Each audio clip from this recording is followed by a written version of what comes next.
जय श्री महाकाली, जय श्री महाकाल। मैं कालीपुत्र विशाल कुरुक्षेत्र से। लगभग 1 साल हो गया मैंने वीडियो नहीं डाली यूट्यूब पर। इसके कारण तो बहुत सारे हैं भाई, क्योंकि देखो, हम ना तो दरबार में किसी का कोई काम करते हैं उसकी कोई वीडियो नहीं बनाते, किसी की पूछा देते हैं उसकी कोई वीडियो नहीं बनाते। हर किसी इंसान की अपनी प्राइवेसी है।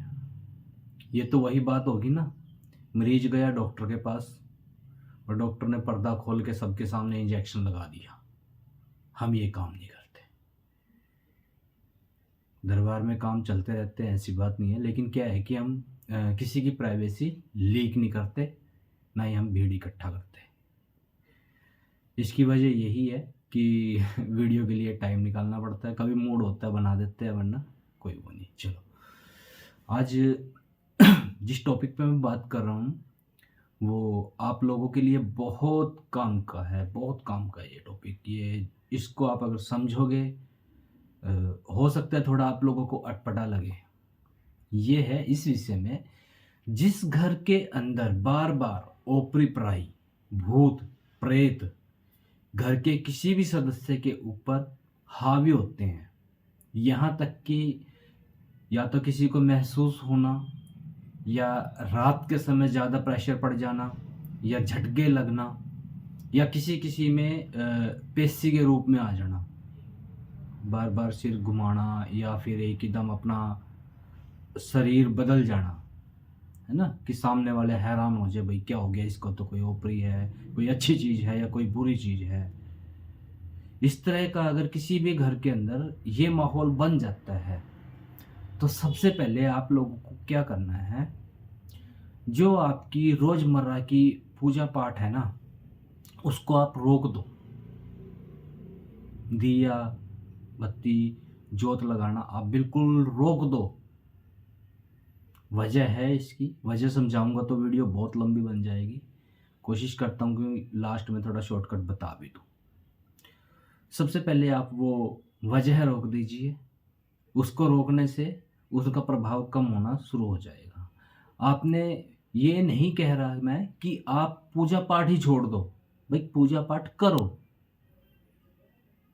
एक तो जाप रोक दीजिए, जो भी अगर आप जाप करते हैं। दूसरा, पूजा पाठ धूप बत्ती घर के अंदर नहीं करनी। आप मंदिर में जाइए, सारा दिन मंदिर में बैठिए, मुझे कोई ऐतराज नहीं है। ऐसी स्थिति में आप मंदिर में जाइए, शिव भोलेनाथ के मंदिर जाइए, माता के मंदिर जाइए, किसी भी देवी देवता के मंदिर जाइए, पूजा कीजिए, कोई मनाही नहीं है। लेकिन घर के अंदर पूजा रोक दीजिए थोड़े टाइम के लिए। इसके कारण है, मैं आपको मौका मिला तो ज़रूर बताऊंगा।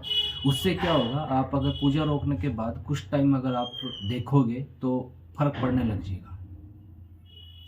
उसके बाद आप किसी भी जानकार से, जो इन सब चीज़ों को समझते हो, जो इन सब चीज़ों को ठीक कर सकते हैं, जो इनका निदान कर सकते हैं, आप किसी भी उस इंसान से मिलिए। भगत कह लीजिए, तांत्रिक कह लीजिए, ठीक है। तो आप उनसे मिलिए। वो जैसे ही जो भी क्रियाएं करेंगे या आपका जो भी उपाय करेंगे, जिस भी तरीके से ठीक करेंगे, उसके बाद कुछ समय तक आपको पूजा पाठ नहीं करना है, सिर्फ मंदिर जा सकते हैं। मंदिर जाने जाकर के आप जितनी मर्जी पूजा करिए, सेवा करिए, वो सब ठीक है, लेकिन घर की पूजा रोक देनी है। इसके बहुत सारे कारण हैं। उससे जैसे ही आपने उपाय कराया, इलाज करवाया, तो थोड़े टाइम के लिए पूजा रोक दीजिए। फिर जिन्होंने इलाज किया उनके हिसाब से आप पूजा शुरू कर सकते हैं। फिर भी थोड़ा समय लगाना चाहिए, रोक देनी चाहिए थोड़े टाइम के लिए पूजा पाठ। इसकी वजह क्या है मैं आपको बता देता हूँ। फूल के साथ हमेशा कांटे जुड़े होते हैं, अच्छाई के साथ हमेशा बुराई जुड़ी होती है।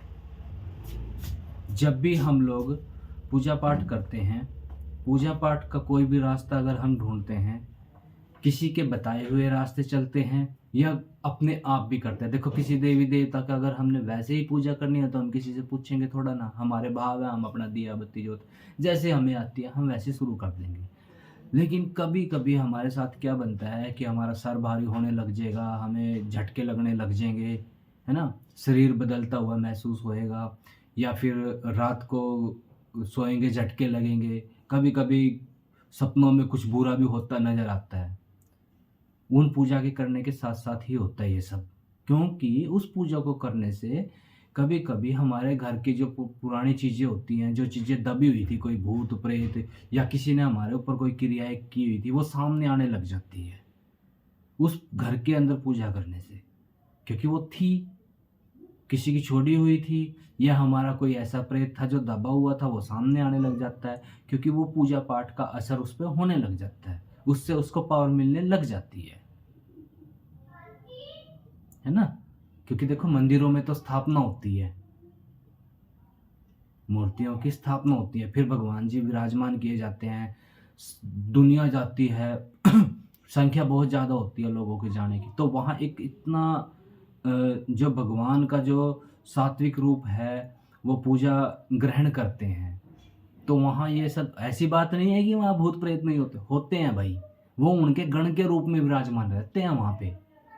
अब घर में क्या होता है, हमारे तरीके बस अपनी मर्जी से चली जा रहे हैं, जैसे कैसे करी जा रहे हैं, तो कहीं ना कहीं उन तरीकों से जो हमारे भूत प्रेत, घर के जो हमारे प्रेत गुजरे हुए हैं, अकाल मृत्यु गए हुए हैं, वो लोग आ जाएंगे पूजा खाने, या फिर किसी ने हमारे ऊपर कोई क्रिया की थी, वो अभी तक दबी हुई थी पूजा पाठ करने से, वो सामने आ जाती है खुल के, तो वो शरीर पे हावी भी होएंगे, गलत काम भी होएंगे रात को, ठीक है। तो हमारे परेशानियां भी हमारी बढ़ेंगी ही बढ़ेंगी।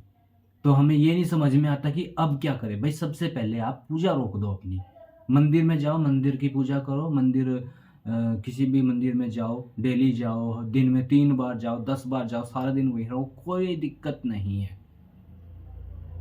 यही वजह है कि पूजा घर की थोड़े टाइम के लिए रोक देनी चाहिए। अपना इलाज करवाइए, इलाज करवाने के बाद भी थोड़ा टाइम रोकने के बाद सब शुद्ध करके अच्छे तरीके से फिर मंदिर को शुद्ध करिए, फिर आप पूजा पाठ दोबारा से शुरू करिए। उसका एक तरीका होता है, वो जो काम करेंगे वो बता देंगे आपको, ठीक है। जय श्री महाकाली, जय श्री महाकाल। मैं आपका काली पुत्र विशाल, कुरुक्षेत्र से। खुश रहो, माँ भगवती सब पे आशीर्वाद बनाए रखे।